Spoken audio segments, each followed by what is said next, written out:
never penetrate this. I learned as a child is true, blah, blah, blah. Rational Radio with Dale Dudley, 2 to 3 p.m. on News Radio KLBJ. Merry Christmas from everyone on the team at News Radio KLBJ, 590 AM and 99.7 FM. This is a best-of recording of a previously aired program. When you hear numbers, please do not call. Merry Christmas from the entire staff of News Radio KLBJ.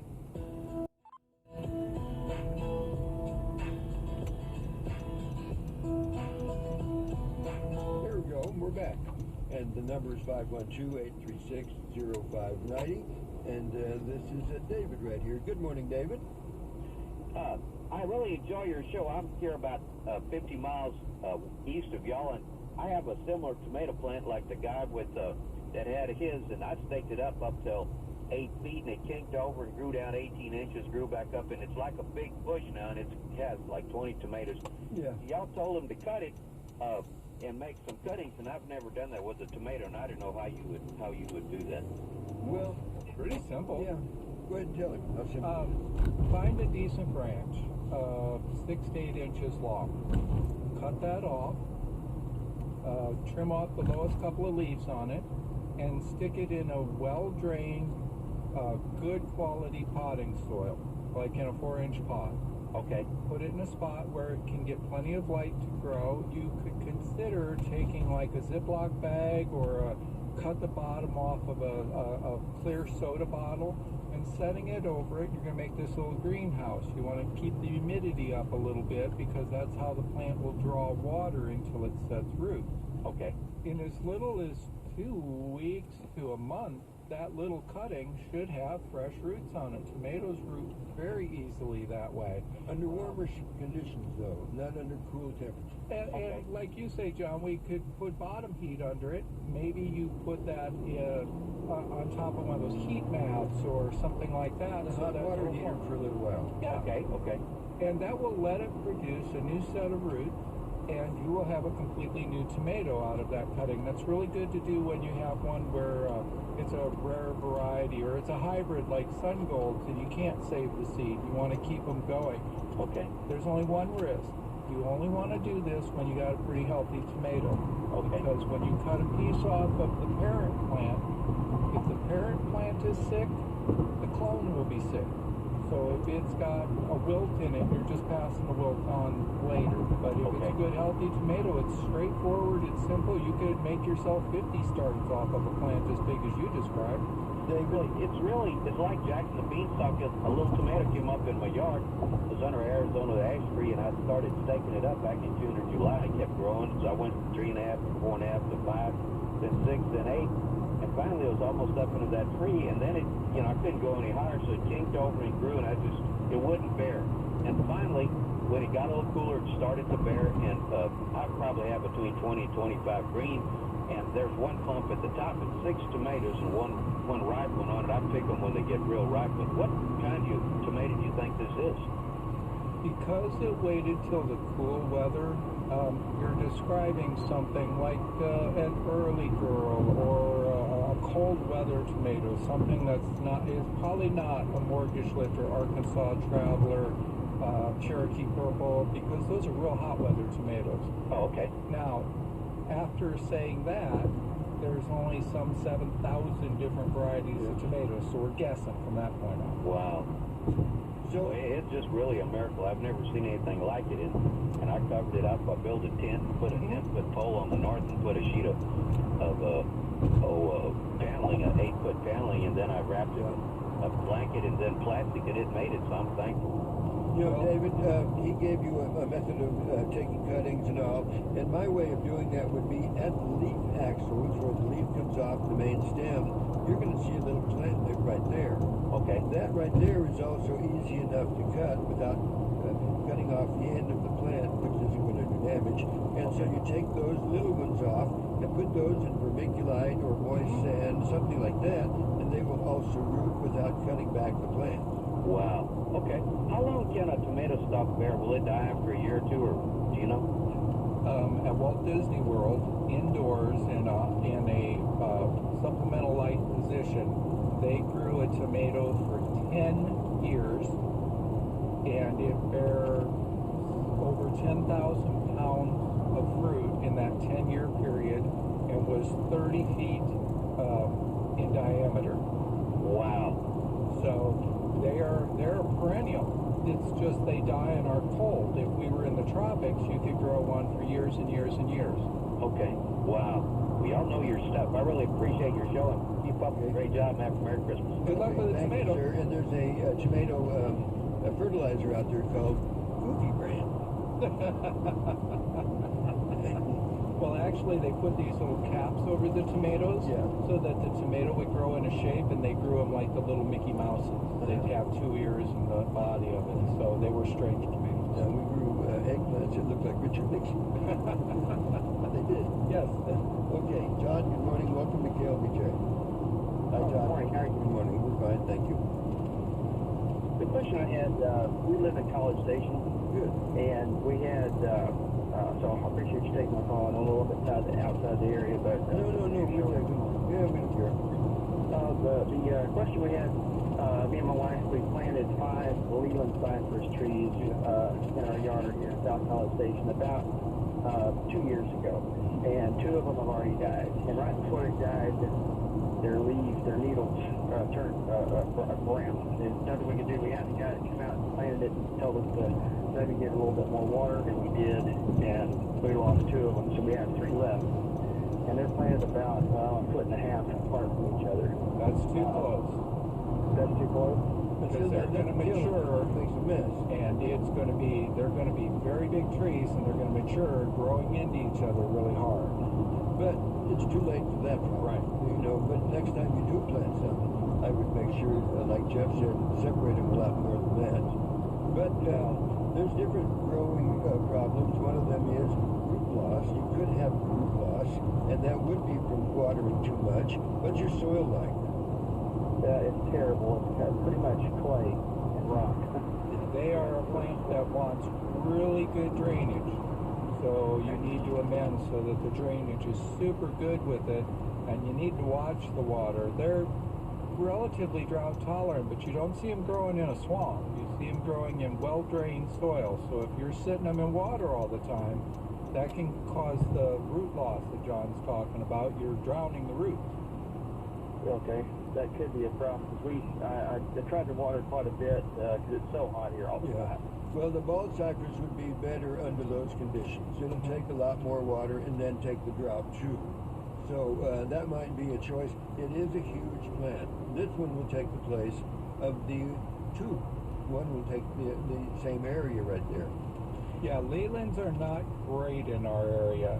Arizona cypress, better adapted. But Lelands have the problem. So we're saying the bottom line there, Todd, is it's staying too wet, and that's why it's not vigorous. Okay, all right. We'll dry that out and try to make sure that Good. it's draining better, give it less water. Okay, stay in touch. Thank you very much. Okay, yes, sir. Y'all have a good day. Thank you very much. It's news time.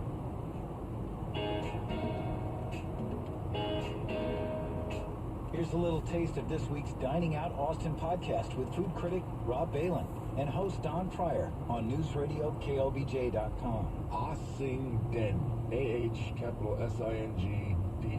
I think you and I had talked about it We briefly. talked about the opening, but I hadn't been on. Okay. And I got to tell you what, this woman named Trudy, who had been attacking for years, she started the East Side Showroom. Now, you remember that? On Saturday, do you remember the East Side Showroom? No. We had about a 6-year run, and so Ossingden is where the East Side Showroom used to be. Okay.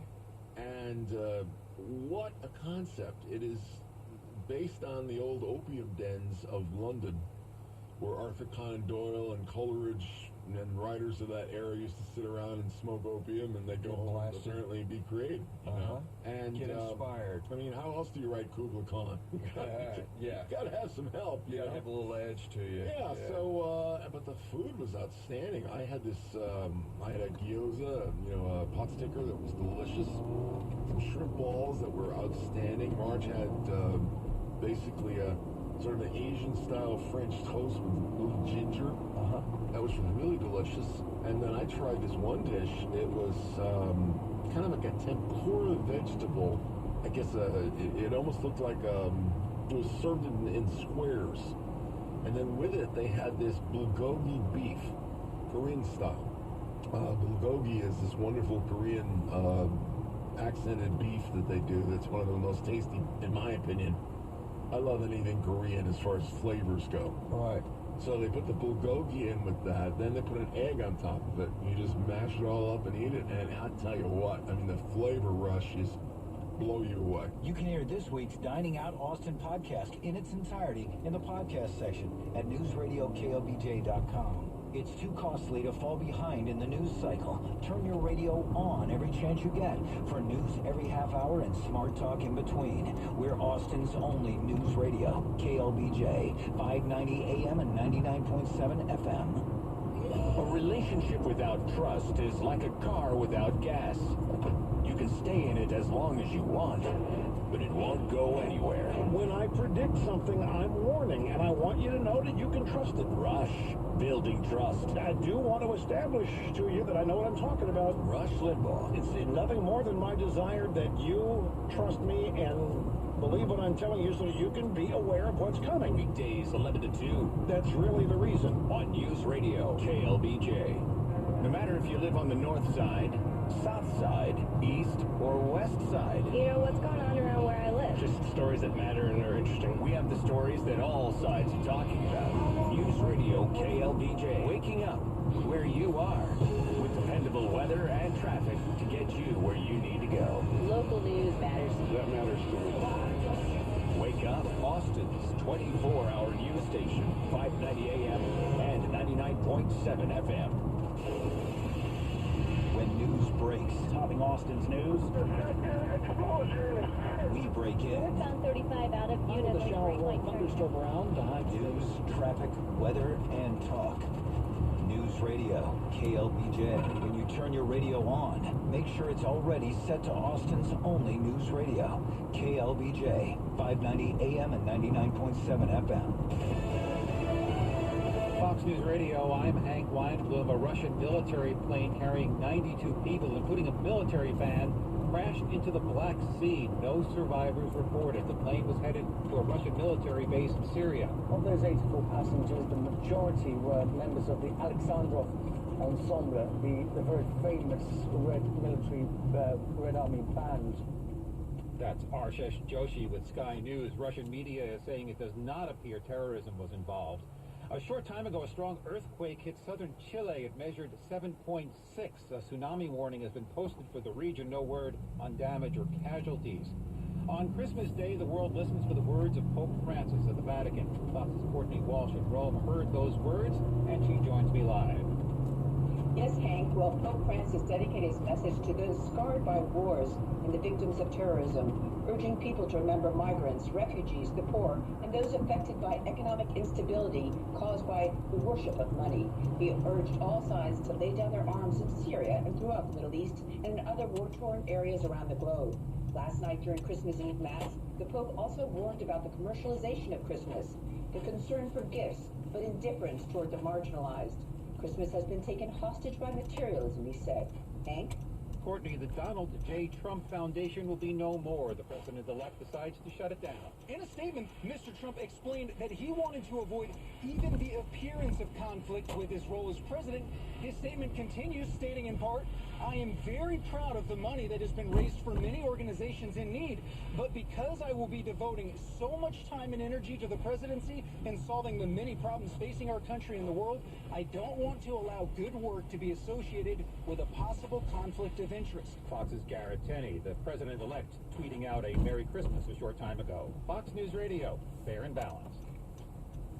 Unexpected reactions to smart financial decisions brought to you by feedthepig.org. Well, I finally did it. My student loan is totally paid off. I can't believe it. I can't believe it either. I paid more than the minimum each month, and soon enough, it was gone. So you're just giving up? Giving up on what? The life of luxury. Egyptian cotton, caviar Thursdays, designer everything. What are you talking about? Our plan. What happened to winning the lottery and mastering the art of the perfect mimosa? Hosting galas, wearing enough jewelry to require a bodyguard, vacationing in the French Riviera, and then buying it. I just thought maybe it was time to prepare for my future. You know, set some financial goals, make some smart investments, open a 401k. Financial goals? Investments? A 401k? dying right now. Listen, if winning the lottery were easy, everyone would do it. When it comes to financial stability, don't get left behind. Get tools and tips for saving at feedthepig.org. This message brought to you by the American Institute of CPAs and the Ad Council. Democrats should not oppose something just because it has the name Trump on it. That's from the new Senate Minority Leader Chuck Schumer. He says he hopes to work with Donald Trump on projects to replace airports, train lines, and bridges. But he says he wants the infrastructure plan to include what he calls real spending, not just tax breaks.